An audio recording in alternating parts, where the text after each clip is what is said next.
Hi everyone, I'm thriller author j.f.penn and today I'm here with Martin Lastrapes. Welcome, Martin. Thanks, Joanna. It's great to have you on the show. So just as a little introduction, Martin's brilliant debut novel, Inside the Outside, won the grand prize in the 2012 Paris Book Festival. He also writes short stories, is an English professor and a podcaster, and is currently working on a vampire series. So Martin, just to get us started, tell us a bit more about you and your writing background. Well, it's funny. I'm one of the. I think I'm one of the rare writers who hasn't been writing since I was a kid, and and I completely envy those people who started at a really young age. Even reading, I'm almost I'm almost embarrassed to say it, but I don't mind telling you because we're on the show. I didn't really truly read a novel till I was 18 years old, Hmm. and I mean when I was a kid, reading and writing it always came pretty easily to me, but. I think because it came easily and because I didn't really have any context for it, I just figured it was easy for everybody. So I never put any thought into it. I never put any investment into it. And it wasn't until I was 18 years old, it was my first year in college. And I think it was actually my very first semester, my first English professor I had written a paper for. And she was the first person really in like my whole life that said, "You're pretty good at this. You should think about doing this." And it felt so good to be good at something and to have somebody say that you should follow this. That's kind of all I needed to hear. And then just purely by happenstance, that same semester in a separate class, it was actually a history class. It wasn't even an English class, but I had to read the Jungle by Upton Sinclair. And if I was gonna try to encourage somebody to love reading, that's like the last book I would send them to. But for whatever reason, I can't explain why. Mm. But for whatever reason, I finished that book in 3 days. I'd never finished a novel before. I totally got it. I totally loved reading. And so in this very short span of time, I found out that I might be an all right writer, and I really love reading. And so because it happened at that same time, from that point forward, I kind of began my journey. And then in terms of being a reader, I feel like I've been trying to catch up with everybody ever since. So I read all the time now, but no matter how many books I finish, I feel like I'm 18 years behind everybody else. And so that's really interesting. So you didn't really have those sort of teenage influences. A lot of people who write, I guess you Yeah, write literary horror, I suppose, but yeah. I would have thought you'd have had this background in like comics and stuff like that.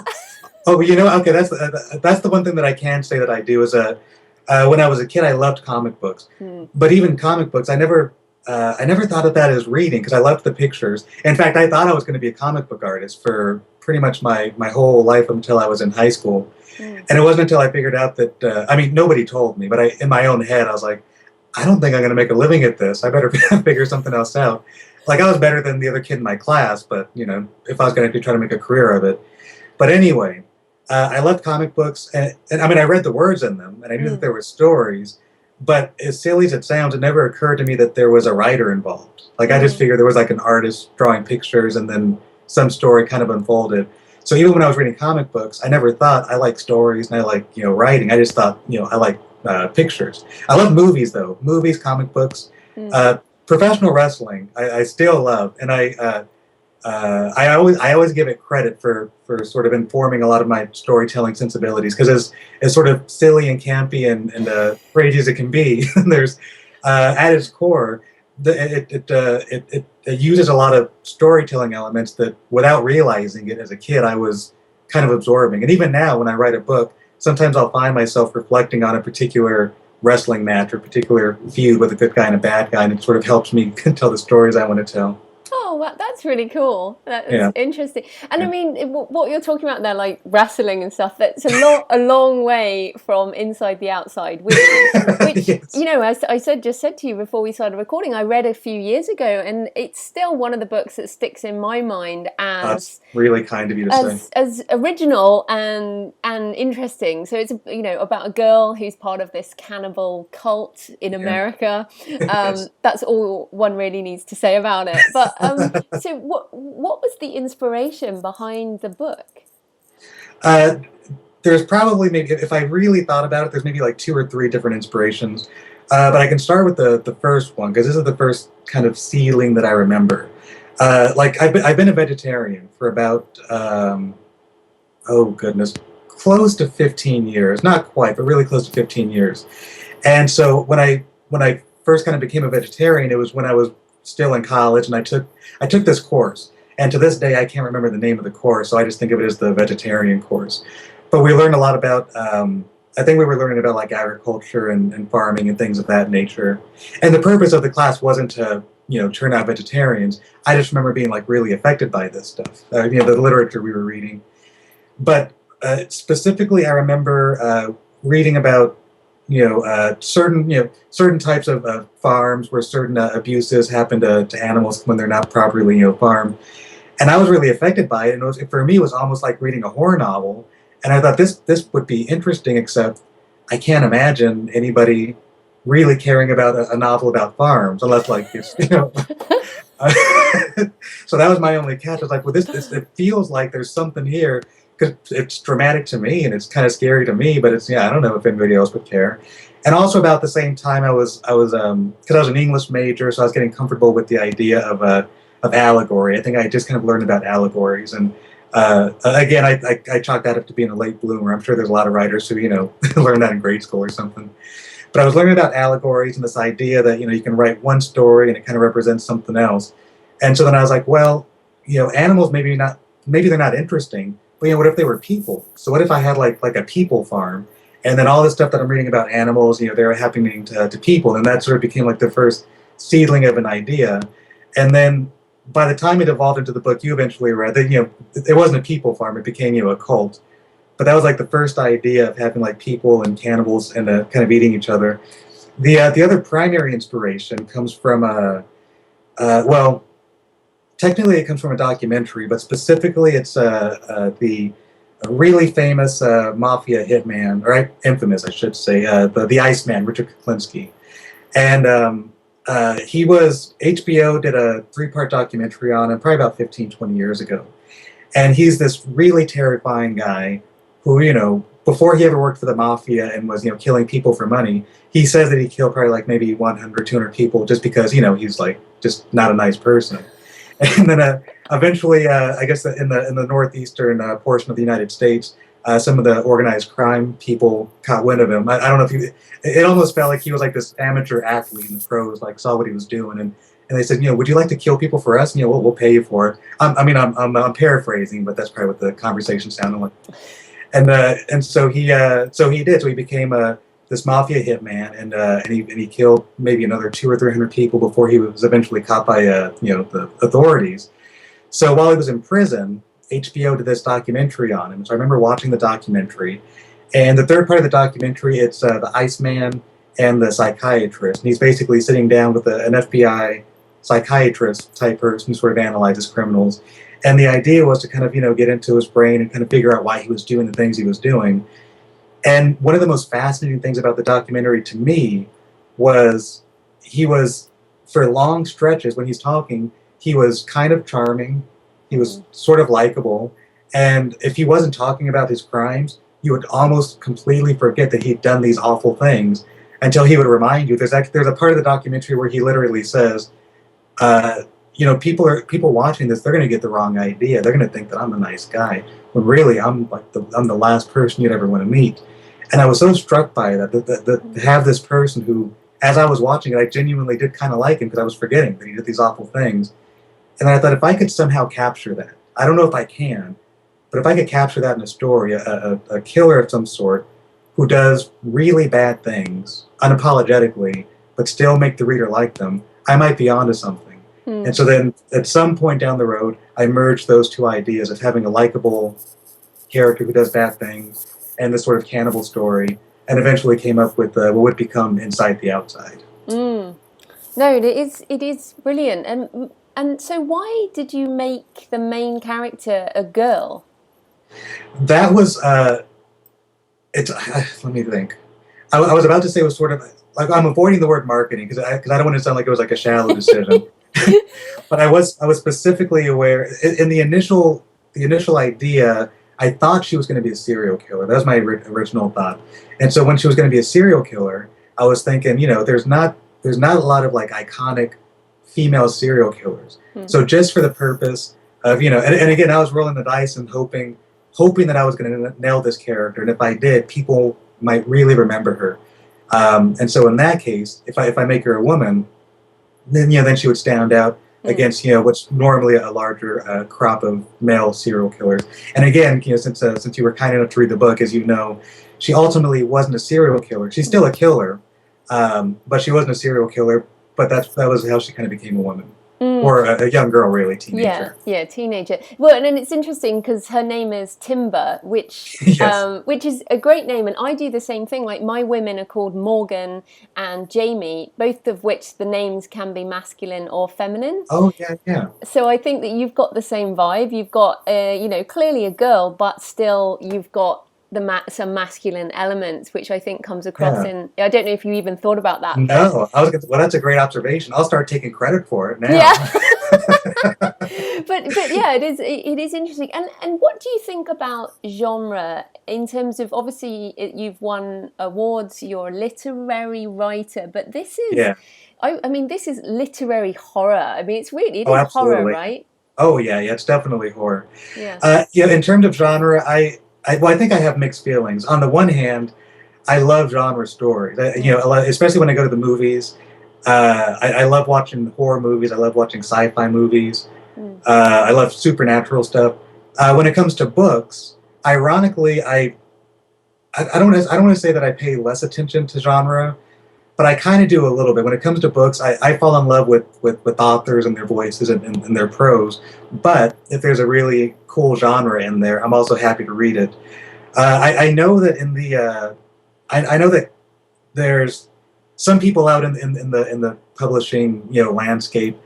They might thumb their nose a little bit at genre fiction, or they might say, well, it's genre fiction. That's fine over there, but the serious stuff, the literary stuff, that's what we're doing over here. So let's kind of keep these two guys apart.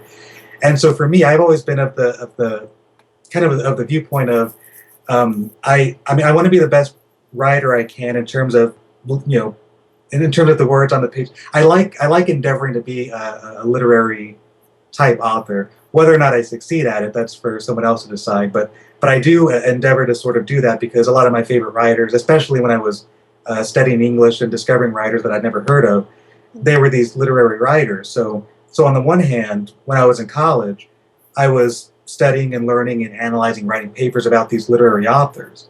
But in terms of my imagination, the stuff that grabbed me were comic books and science fiction and horror movies, and Freddy Krueger and Jason and things of this nature. So when it came time for me to actually write stories, I think I kind of had this, academically speaking, I had this literary background, but in terms of the stories I wanted to tell, they kind of came from the world of genre. And I can tell you, and I don't mind admitting this to you, that early on in my college career, when I was also thinking about, when it was starting to seem like a possibility that I could be an author, and maybe this is something I could do with myself, I think because the only stories really that I saw in college were, again, these like literary short stories, these literary novels. And so I was thinking to myself, well, I mean, I like stories about, cannibals and vampires and things of this nature, but I guess if I'm ever going to be taken seriously, I've got to write this literary stuff. So a lot of my early writing was me trying to write this serious literary stuff, but I never felt completely comfortable writing it, but I figured, I guess this is what you do. And the thing that changed everything for me, in fact, you could probably draw a line in the sand when I finally the light bulb went off. And one of the best days of my life was when I was in college, and it was a literature class. And I think the first story we read was The Metamorphosis by Franz Kafka. And of course, the first line, I mean, it's translated, so it probably changes from whatever translation. Which, Gregor Samsa awoke one morning after a night of, fitful dreams, to find that he was a giant cockroach. I already messed up the first line. But I remember reading that first line, and because I was so used to this literary stuff, I'm thinking, oh, this must be some sort of a grand metaphor that he felt like a cockroach. And then I kept reading on, and I was like, oh my God, this is a story about a guy who turned into a cockroach, and we're reading it in these classes where I assume that you can't write this stuff. That's the sort of stuff that I would want to write, but I didn't think I was allowed to. And so that's the only permission I needed, was like, all right, so it's a story, he turned into a cockroach, and I get to write papers about it and talk about it like I'm pretending to be smart. So, and so that, for me, that gave me permission. And really, in a lot of ways, Inside the Outside, it was kind of spawned from that inspiration that you can take a crazy, far out story, but you can present it in a literary fashion. And again, somebody else can read Inside the Outside and not get any literary, voice from it at all. And I'm fine with that, as long as they enjoyed it. Well, even if they enjoyed it. If they read At all. I don't know. Where do you draw the line on that? What's so interesting? So you are now a professor. Yes. Yeah. So what are you teaching as a professor? I teach primarily. I teach English composition. So I teach. We focus on like critical thinking and writing essays and research papers, and I tend to think of it as, and I probably shouldn't say this on the record, but whatever. I tend to think of it as the boring writing, but the important writing. It's the very functional, developing a thesis statement and being able to gather your thoughts and do research, and so it's the sort of writing that I'm capable of doing. And I understand how to teach it and teach those sort of writing elements to students. But when it comes to the writing that I'm passionate about, I would much rather be telling stories about vampires and cannibals. Yeah. So then, in coming back to the vampires, so your series that you're working on next is vampires, right? Tell us a bit about that.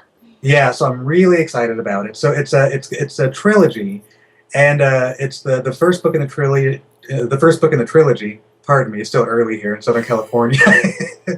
It's called The Vampire, the Hunter, and the Girl. And it's about a vampire, a hunter, and a girl. So I figured it's an easy title in that way. But at this point, and I'll talk about the story in just a second, but at this point, I've actually written all 3 books in the trilogy. So all 3 books are done. They're currently in the process of being sort of proofread and beta read, and eventually I'll pass them on to an editor. But the idea was I wanted all 3 books done, so once I put the first book out, then in a relatively short period of time, I could put out the second book and then the third book. Right now, the idea is I want to put all 3 books out inside of a 12-month window. But the original idea was I was just going to write one novel, because I'm a huge fan of Buffy the Vampire Slayer. And vampires in general, I think I've always been fascinated with. But Buffy the Vampire Slayer really captured my imagination, again, in terms of storytelling and sort of taking even though it's a television show, it's a genre series, kind of horror, sci-fi, fantasy, kind of camp, and telling these really brilliant stories. In some cases, some allegorical stories with these really clever metaphors. But on the surface, you're getting vampires and demons and things of this nature. And I really loved that idea. And so for years and years, even before I wrote Inside the Outside, I was always telling myself, one of these days I'm going to write a vampire story. I just didn't have an idea, but I was like, if I can ever get an idea, I really want to write a vampire story. And so it actually happened towards the end of me working on Inside the Outside, because basically my writing process is once I write a draft of a novel, I'll set it aside for maybe like a month and a half, maybe 2 months. That way I can come back to it with fresh eyes. It looks like somebody else's work, and it's easier for me to kind of edit and revise. But in the meantime, I don't want to stop writing because I don't want my writing muscles to atrophy. So I was like, well, let me just start working on something. So I started rapping away at a vampire novel. I didn't have an idea yet. I just figured this might turn into nothing. I just want to write something. And so I kind of started there. That was probably around 2008-ish, something like that. And then once Inside the Outside was completely done and published and out in the world, and it was time to start a new project, I kind of picked up this vampire idea, and I started kind of working from there. And I was just going to write one novel, which I did. But once I finished the first draft, it was so much longer than I anticipated it was going to be that I thought it might not be a bad idea just to split this book up. So then because it was already naturally in 3 parts, so I broke up the 3 parts, went back and then revised each part to make it its own novel, and then sort of at this point in 2014, hopefully I'm a few months away from putting book 1 out. Now, in terms of what the story's about, it's primarily what it is. We have a vampire. We have a vampire hunter. His name is Jesus. I call him Jesus, the Mexican vampire hunter. Okay. We have a vampire. His name is Adam, and then we have a girl. Her name is Olivia, and it sort of starts out with a love triangle. So you've got the vampire and the vampire hunter, and they both love the same girl, who in this case is Olivia.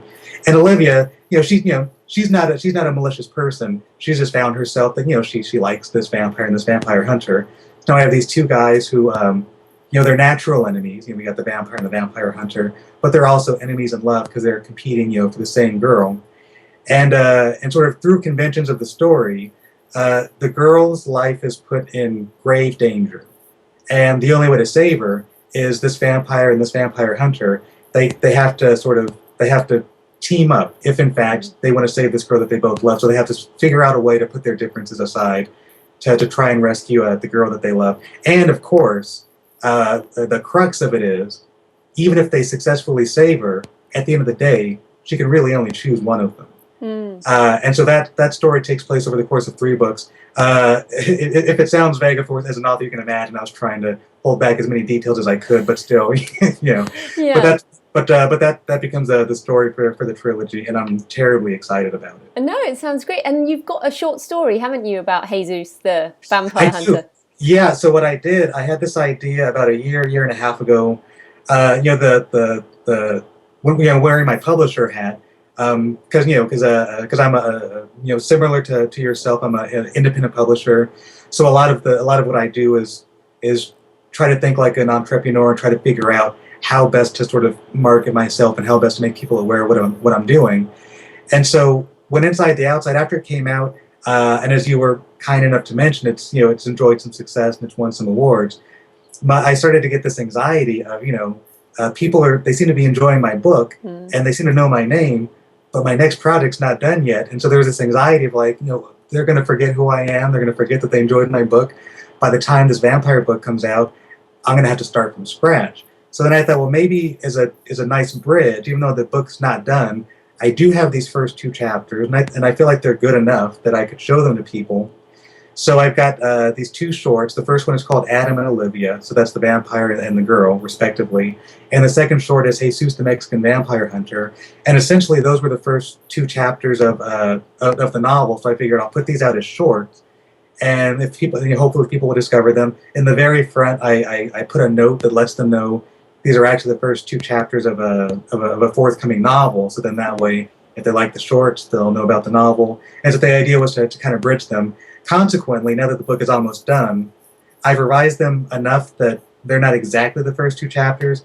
But either way, if somebody read those two shorts, and they're pretty short, they're like 99 cents on Amazon, or I think they're on Amazon.com. Yeah, you can read those and get a nice, kind of get your. It's kind of like a nice appetizer to kind of prepare you for what the book is going to sound like. And in terms of tone, again, for anybody who's read Inside the Outside. Inside the Outside, by its design, it's very kind of dark and gritty and kind of moody. And once I finished it, and I'm very proud of Inside the Outside, and I loved the process of writing it. But once I was done, I felt like I'd spent so many years in this really dark, gritty place that I wanted to write something. I needed to write something light just to feel better. So my vampire novel, it does have elements of horror, and for so you will see that, but it's a much lighter book than Inside the Outside. There's a lot more comedy than Inside the Outside. There's a lot more funny, sort of joyful. It's a more joyful book. And again, I say that not meaning to despair Inside the Outside at all, because the book it is. I'm very proud of it. But tone-wise, the vampire book is going to be completely different. There will be plenty of tension and scares and horror and violence, because my readers, I think that's what we do. But it's also going to be a lot lighter. In fact, I think a lot of my influence from Buffy the Vampire Slayer, influence and inspiration, I think, kind of found its way into the vampire trilogy. Oh no, that sounds brilliant. And then coming back to Inside the Outside, I wondered, because when I read that, I think that book really helped me. It really helped me stop self-censoring, and I wondered whether you've ever struggled with self-censorship, and whether there were things when you were writing and you thought, should I write this? Will people think I'm completely wrong in some way, or too dark, or did you go through those thoughts? Absolutely, without question. Particularly with Inside the Outside, I absolutely went through struggling with this idea of self-censorship, because as you said, like on the one hand, and I imagine there's a lot of authors who could probably relate to this, but I know that there's a lot of authors, they'll reach a point where they're writing about something, and they're going to have that thought of, if I write this, people that read it will know that I think these things, or if you write about if you're writing about a particular type of music or a particular type of nightclub or something of that nature, and they worry because I don't want people to think that I go to these places. I don't want people to think I do these things. But I want to tell this story, so I'm not going to write that because I don't want people to know that I know that word. So I'm not going to use that word.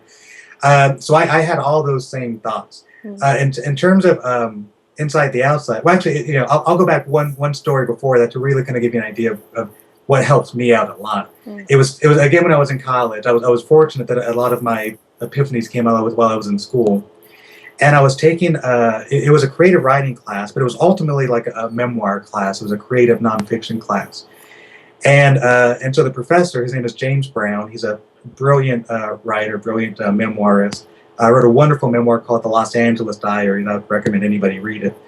And so at the beginning of the course, he told us to, privately on a piece of paper, write down just 3 or 4 notes of things that have happened in your life that you would never ever want anybody to know about. So then we did that, and then once we did that, he said, okay, so for this class, I would challenge you to take one of those stories and write about it, because we're going to workshop it in this class. So take a story you want nobody to hear about, write it, and then you workshop it with us, of course.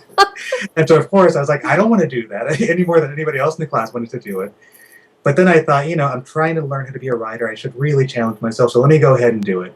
So so I wrote this story. I won't go into too much detail.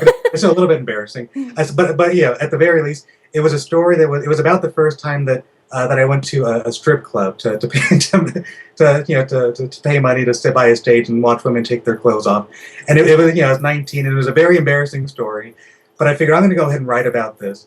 And then I wrote about it, and then I turned it in. And after I turned it in, I was like, oh my God, what was I thinking? So then when I showed up for my data workshop in class, I remember every student that showed up to class, I remember looking at them just thinking, oh, they know.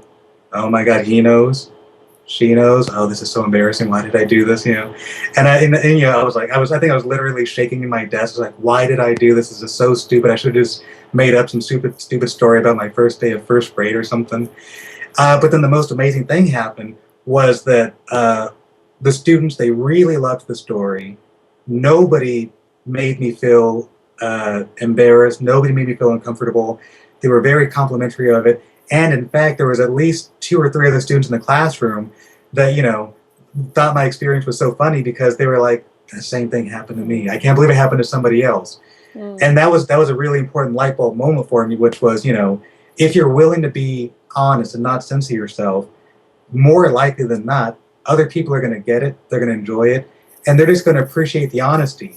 And so I figured the same thing's got to be true for fiction, even though I'm writing about stuff that didn't happen to me. I've never been a cannibal. I've never been in a cult, But if I write about this as honestly as I can, I think people will respond to that. Now, in terms of, I think what you're probably talking about almost more specifically, maybe like the violence, because Inside the Outside is extremely violent. And one story I can tell you about that is the very first scene, because it takes place in a cult. They have these ritual sacrifices. So there's only one really detailed graphic sacrifice scene in the book, but that particular scene, I remember writing it and thinking, I want to paint this picture as clearly as I can, and I want to sort of illustrate the kind of horror and the violence involved.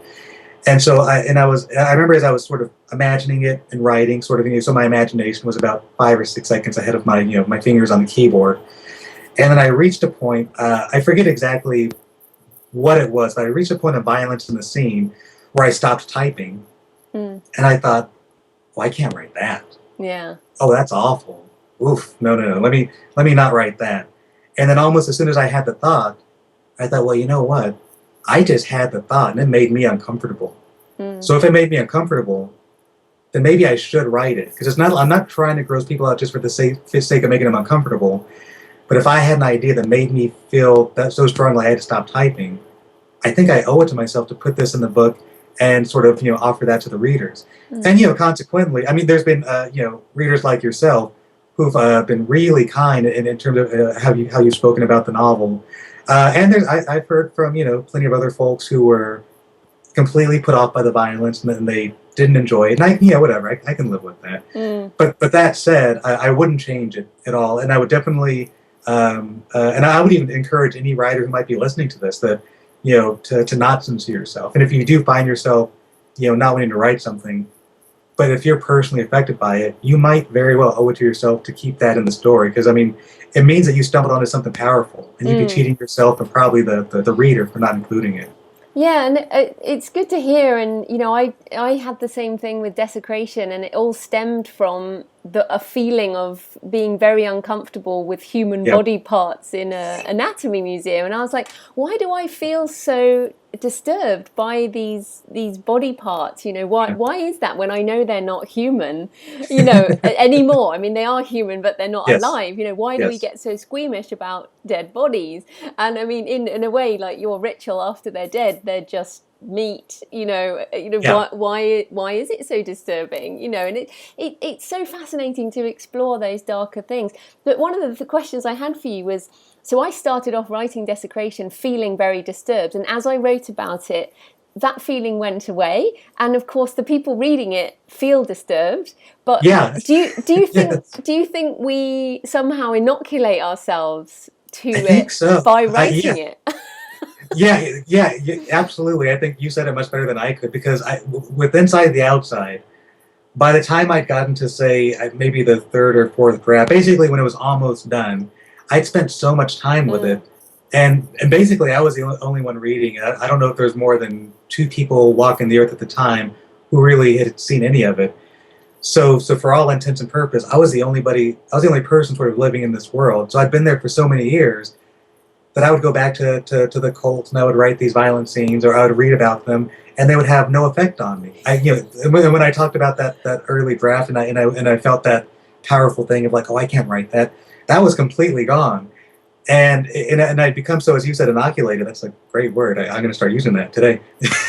uh, that I completely took for granted how dark it was and how violent it was. And it wasn't until I think maybe I remember my first the first beta reader that I'd asked to take a look at it. A very nice woman, another wonderful writer. Her name is S.K. Murphy, really wonderful writer, and she was I she was probably disturbed because I remember I remember I recall her trying to be. I feel like she was trying to be as polite as she could, but trying to figure out like where the hell did this story come from and why is it so dark and violent. And she was actually the first person that even referenced it as horror because I was so removed from the violence. I wasn't thinking of it as a horror story. I was just thinking of it as this sort of literary story about this girl and this cult. Completely took for granted how violent it was. So I think there is something that once we start writing these stories, maybe initially, maybe it does start with some seedling of being sort of disturbed or scared, but at some point when we start writing the story, it kind of goes away. And actually, I wonder, and I'll kind of ask you about this if you don't mind, just get your thoughts on it. One of my anxieties when that happens to me is, once I get into the second, third, fourth draft, all the surprises are no longer surprising. All the violence is sort of become mundane because I've seen it so many times. So one of my concerns is, what if it's not violent, or what if it's not scary? What if I just assume that I've gotten used to it, then I give it to the readers, and they're not anymore disturbed by it. Well, not that I wouldn't disturb readers, but I don't mind if they get disturbed. But do you find that does that happen to you where like you're going for something, you want to tap into a reader's imagination, you want them to feel something, generally disturbed, scared, something. But then there is that concern. I wonder if you feel that as well as what if this isn't nearly as interesting or disturbing as I thought it was. No, I know what you mean, and I think interesting is a better word. Because I think looking for those things that are on the edge of Yeah. something, that's what I'm looking for as well. And I do exactly what you say. I think that inoculation happens, and then everything you read loses its power. Like I don't Yeah. read novels again. I don't reread Yeah. novels. In Yeah. general, I've read The Stand by Stephen King a couple of times, Right. but generally I don't reread. But of course, we have to reread our own books Exactly. over and Exactly. over again. But no, that's interesting. And then a sort of follow up question with that, because I get asked quite a lot. What's a nice girl like you doing with such a dark little mind? And I mean, you're a happy guy. You laugh a Yeah. lot. You look lovely. You don't look like a Awful psycho. kind of you to say. So do you get that question, and what do you say? I absolutely do, especially when somebody meets me in person, or if I'm doing a speaking engagement for some, or a book signing or something of that nature. I think a lot of folks they're generally surprised to find out that I'm the person who wrote this book that potentially had given them nightmares or kept them up at night. And in terms of answering the question, I think to a large degree, I don't think I ever really know what to tell them. I think I have thought about it though, and I the best answer I can come up with, or at least the answer that makes the most sense to me, is I know that like I know would say, for instance, like with comedians, some of the most successful comedians in the world, they come from very dark backgrounds. Whether it was they came from an abusive home, or their parents were arguing, or they got beat up as a kid, or there's a lot of darkness in their background, and so I think so a lot of their comedy comes from compensating for that darkness. So on my end, I'm one of the more fortunate people that I think I know, that I had a terrific childhood, and my parents were great, and Christmas was nice, and a lot of really nice things happened to me growing up. And so I think a lot of people who sort of dip into darkness, it's almost kind of that opposite thing, that because and it's, I don't even think it's me trying to compensate, like, oh, my childhood was too happy, let me write something really bad. But I think I think if you come from a sort of a dark background, you're not interested in exploring that darkness. You'd rather explore something lighter and funnier. Where I think in my case, because my life is generally happy, and I enjoy talking and laughing with people, that going into exploring these dark corners in my imagination and in stories is really interesting and appealing to me. No, great answer. I'm going to use that one. It's all yours. Yeah, well, because I'm the same. I come from a very happy. My parents got divorced, but who didn't? But other than that, I have this great life. I'm really a happy person, and yet I find myself writing dark things. So no, that's great. Well, it's been so good to talk to you. So tell us, where can people find you and your books online? So they can get more information on me. They can go to my website, martinlastrapes.com. Also, if they're interested, they can check out my podcast. They could go to the website, martinlastrapesshow.com. They can also subscribe to the show on iTunes. It's on. They can also listen on Stitcher Radio. And so from either one of those websites, you can click on the shop page, and you can see my titles. As far as going and finding my titles, you can find them on Amazon, Barnes and Noble. You can buy the ebook in the iTunes bookstore if you like. Those are probably the three main places you can get the book, and then of course martinlastrapes.com. You can make it easy on yourself, and then the podcast, the Martin Lastrapes Show podcast hour, which they can find on martinlastrapesshow.com. Brilliant. Thanks so much for your time, Martin. Oh, thanks so much, Joanna. It was truly an honor, and I mean that.